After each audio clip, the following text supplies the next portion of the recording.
এত নড়াচড়া করলে আমি তোমার ঠোঁট চুষবো কেমন করে? আমি পড়ে যাব তো। আমি তো এটাই বুঝতে পারছি না, আমার বুকের উপর তুই কেন? তোমার বুঝতে হবে না, আমি তোমায় আদর করব।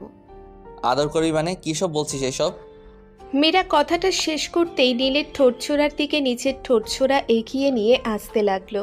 নীল বুঝতে পারছে না এই মেয়ের মাথায় কি কোনো সমস্যা আছে কিনা। এইসব কাজ একটা মেয়ে কেমন করে করতে পারে?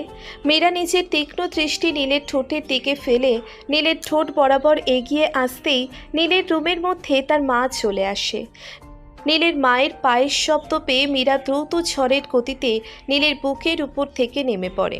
মীরা নীলের উপর থেকে নেমে পড়তেই তাদের রুমের মধ্যে নীলের মায়ের প্রবেশ ঘটল। নীলের মা নীলের চোখজোড়া খোলা দেখে নীলকে উদ্দেশ্য করে বলতে লাগলো, কে রে, তোর ঘুম হয়নি? না, এই হয়েছে আর কি, কিন্তু কেন মা, কি হয়েছে? এক জায়গায় যেতে হবে তো, তাই তোকে বলতে এসেছি। না মা, আমি কোথাও যাব না, তুমি একা যাও। আমি, মীরা, তোর আব্বু সবাই যাচ্ছি। তুই বাসায় বসে কি করবি? আরে বাবা, আগে বলবে তো, যাবেটা কোথায়? তোর ফুফুমনির বাসায়, মানে মীরার আম্মুর ওখানে। মায়ের কথা শুনে নীলের শুকনো ঠোঁটের কোণে হাসির ঝলক চলে আসলো। এই হাসি কোনো সাধারণ হাসি না। নীল নিজের মায়ের মুখে মীরার বাড়ির কথা শুনে খুশি হয়, কারণ এই মীরা এই বাড়ি থেকে নীলের জীবন শেষ করে ফেলেছে। নীল এই মীরার পেইন থেকে নিজেকে রক্ষা করার জন্য অনেক চেষ্টা করেছে, তবে সেটা তেমন একটা কাজে আসেনি। ভাবছেন মীরা কে? মীরা হলো নীলের ফুফাতো বোন। মীরা আর নীলের বয়সের প্রায় সেম, কয়েক মাসের ছোট বড় তারা। মীরা সেই ছোটবেলা থেকেই নীলার সাথে থাকে। নীল বরাবর মীরার থেকে নিজেকে দূরে রাখার চেষ্টা করলেও কোনো লাভ হয় না। মীরা নানা অজুহাতে নীলের কাছে থাকতে চায়, আর তাই করছে। দীর্ঘ 24 বছর নীলের সাথে একদম লেপ্টে আছে মীরা। সব সময় মীরা নীলের সাথে উল্টোপাল্টা কাজ করতে চেষ্টা করে, এই যেমন ঠোঁট চোষা, আরও অনেক কিছু। আজ তো নীল মরতে মরতে বেঁচে গেছে, কারণ তার মা যদি আরেকটু লেট করে রুমে আসতো তবে কেল্লা ফতে হয়ে যেত। নীল মীরাকে কিছু বলতে পারে না, কারণ মীরা নীলের আসল সত্যি জানে, আর সেই কারণে মীরা নীলকে ব্ল্যাকমেইল করে নীলের থেকে আদর আদায় করে নেয়। নীল অনার্স 4র্থ বর্ষে পড়ে। ভার্সিটিতে পড়ার সময় একটা মেয়ের সাথে নীলের গোপন সম্পর্ক হয়। নীল মেয়েটিকে প্রচুর ভালোবাসতো। একদিন নীলের গার্লফ্রেন্ড তাকে বলে একটা হোটেলে নিয়ে যেতে। নীল জানে হোটেলে গেলে কি হয়, কিন্তু তবুও গার্লফ্রেন্ডের আবদার রক্ষা করার জন্য নীল তাকে হোটেলে নিয়ে যায়। হোটেলে মেয়ে নিয়ে আসা সাধারণ কথা নয়। নীল তার গার্লফ্রেন্ডকে নিয়ে হোটেলে আসতেই নীল রুমে চলে যায়।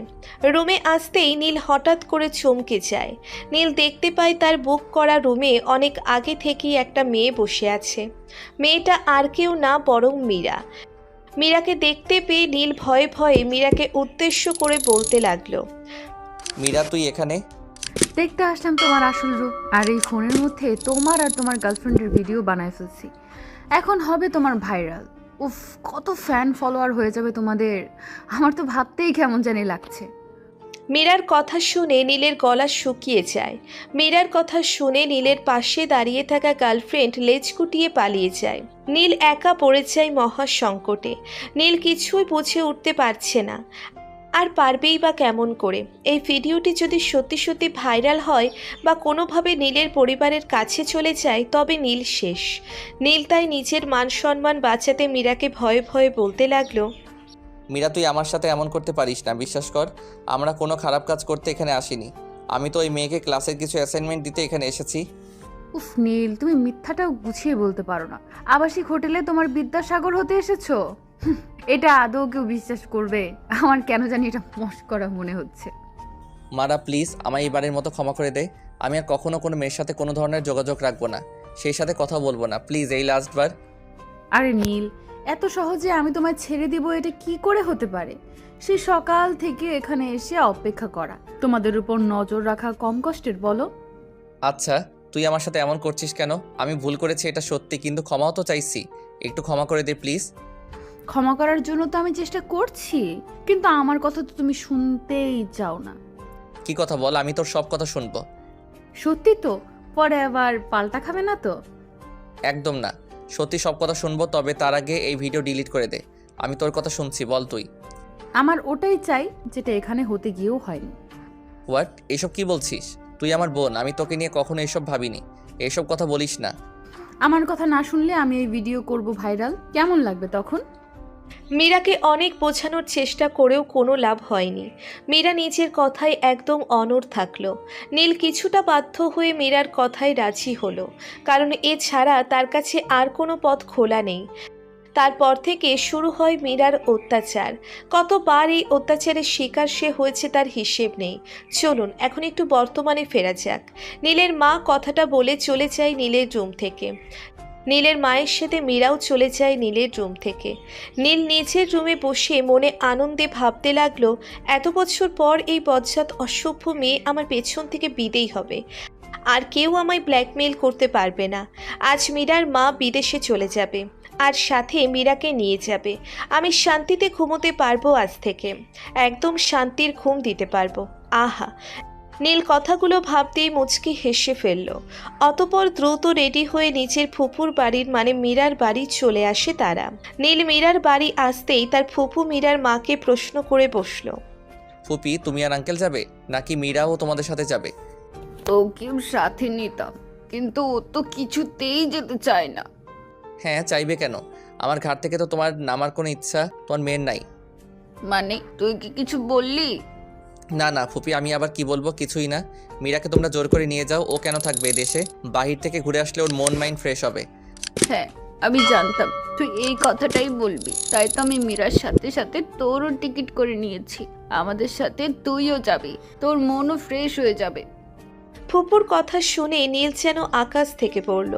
কোথায় নীল ভেবেছে এইবার সে এই মীরার থেকে একটু দূরে থেকে শান্তি নিবে, তা না হয়ে এই মেয়ে তো নীলের পেছনেই পড়ে গেল।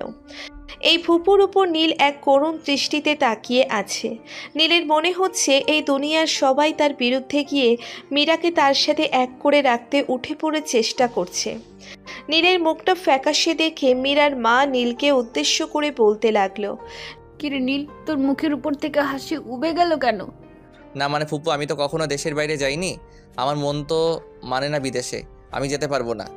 তোর কোনো কথা আমি শুনবো না, তুই যাবি মানে যাবি। ব্যাস, রেডি হয়ে নে তাড়াতাড়ি।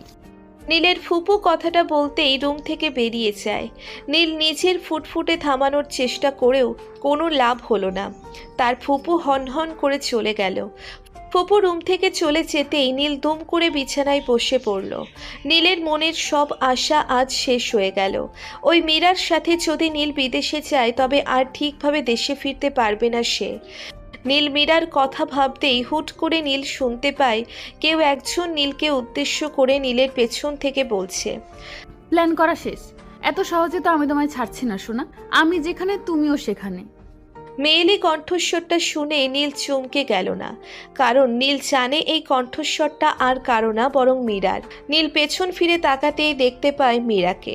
মীরাকে দেখতে পেয়ে নীল মীরাকে উদ্দেশ্য করে বলতে লাগলো, এটা কি হলো? তুই নিজের সাথে আমায় কেন নিয়ে যাচ্ছিস? কেন আবার? জানো না কেন? তোমায় রেখে গেলে আমায় আদর করবে কে? মীরা, আমি আগেও বলেছি এসব ঠিক না, তবু তুই আমার সাথে এমন করিস। আমি কি দোষ করেছি? কেন আমায় এমন সাজা দিচ্ছিস? তুমি করো নাই এমন কোনো কাজ বাকি নাই, চুপচাপ আমার সাথে যাবে। কোনো কথা আর যেন না শুনি আমি। আর যদি না যেতে চাও তবে এই ভিডিও হবে ভাইরাল। মীরার কথা শুনে নীল আর কোনো শব্দ করার সাহস পেল না। মাথাটা নিচু করে মুখটা গম্ভীর করে ফেলল নীল। এতদিন ছেলেরা মেয়েদের ব্ল্যাকমেইল করে এসেছে, কিন্তু এই প্রথম একটা মেয়ে ছেলেকে ব্ল্যাকমেইল করছে। নীল মাথা নিচু করে ভাবছে, আজ যদি নীল ওই মেয়েকে নিয়ে হোটেলে না যেত তবে আজ আর এই দিনটা তার দেখা লাগতো না। সব কপালের দোষ।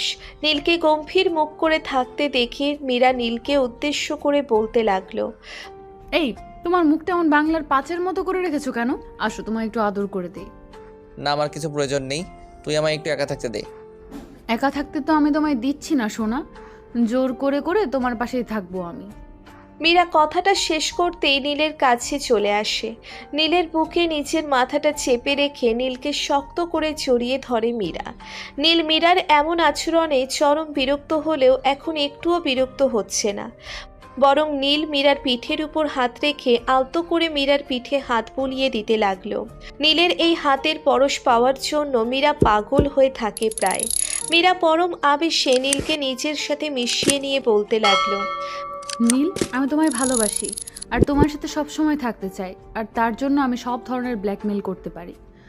মীরা নিচের কথাটা শেষ করতেই নীলের বুকের উপর থেকে মাথাটা তুলে নীলের ঠোঁটের দিকে দৃষ্টিপাত করলো। নীলের ঠোঁটছোড়া গোলাপি রঙের। এই গোলাপি রঙের ঠোঁটছোড়া দেখলে মীরার মাথা ঠিক থাকে না। মীরা পাগল হয়ে যায় নীলের ঠোঁটছোড়া দেখলে। মীরা একটু একটু করে নীলের ঠোঁটের দিকে নিজের ঠোঁটছোড়া এগিয়ে দিল। নীলও কিছু করছে না, মনে হচ্ছে নীলেরও এই আদরের সম্মতি আছে। নীলও আলতো করে মীরার ঠোঁটের ফাঁকে নিজের ঠোঁটছোড়া ঢুকিয়ে দিল। মীরা পরম আবেশে নীলের ঠোঁট চুষতে লাগলো। মিনিটখানেক কিস খাওয়ার পর মীরা হঠাৎ করে নীলের ঠোঁটের ভাঁজ থেকে নিজের ঠোঁট ছোড়া বের করে নিয়ে নীলের ঘাড়ে গলায় পাগলের মতো চুমু খেতে লাগলো। নীল এই উন্মাদনা বেশ অনুভব করছে। নীলও নিজের উপর নিয়ন্ত্রণ রাখতে পারল না, নিজের ভালোবাসার চাদরে মীরাকে মুড়িয়ে নিল। দুজন উন্মাদের মতো ভালোবাসায় আদান প্রদানে ব্যস্ত হয়ে পড়ল। এতটাই ব্যস্ত যে কখন তাদের এই রোম্যান্টিক ভালোবাসার দৃশ্য রুমের মধ্যে অন্য কেউ এসে দেখে ফেলেছে তা তারা কেউ বুঝতেই পারেনি। মীরার রুমে নীলের মা এসে মীরা আর নীলকে আপত্তিকর অবস্থায় দেখে মুখটা ঘুরিয়ে নিয়ে নীলকে উদ্দেশ্য করে বলতে লাগলো, ছি ছি নীল, তুই এতটা নিচে নেমে গেছিস? ভাবতেই তো আমার ইচ্ছে করছে মরে যাই, শেষে কিনা নিজের বোনের সাথে। ছি। নিজের মায়ের এমন কথা শুনে নীল ও মীরা দুজন চমকে যায়। নীল মীরার বুকের উপর থেকে হকচকিয়ে উঠে পড়তেই নীলের মা নীলের সামনে থেকে চলে যায়। মা চলে যেতেই নীল বিছানার উপর ধপাস করে বসে পড়ে। এখন কি হবে সেটাই ভাবছে নীল। নীলের উদাসী মন দেখে মীরা মুচকি হেসে নীলকে উদ্দেশ্য করে বলতে লাগলো, ভয় পাচ্ছ কেন? আমাদের বিয়ে হয়ে গেলে রোজ রোজ আদর করতে পারবে, আর আমি রোজ রোজ আদর খেতে পারবো। মীরা, তুই চুপ করবি? আর একটা কথা বললে তোর মুখ আমি সেলাই করে দিব। এই সব কিছুর জন্য তুই নিজে দায়ী। তোর জন্য আজ আমার এত বড় ক্ষতি হলো। নীলের ঝাড়ি শুনেও মীরার মনের মধ্যে কোনো ভয় কাজ করলো না। আর করবেই বা কেন? অবশেষে তো নিজের ভালোবাসার মানুষটিকে পেল সে। তারপর কি হবে সেটা তো সবার জানা। মান সম্মান রক্ষা করার জন্য নীল আর মীরার বিয়ে হয়ে যায়। মীরা আর নীলের মধ্যে যে ভালোবাসা ছিল না বা তৈরি হয়নি এখন কোনো ব্যাপার নয়। আসলে যদি তাদের মধ্যে ভালোবাসা নাই থাকতো তবে নীল কেন সবসময় মীরার সাথেই থাকতো? অবশ্যই ভালোবাসা আছে তাদের মধ্যে। মীরা আর নীলের জন্য দোয়া করবেন, তারা যেন সবসময় একসাথে থাকতে পারে।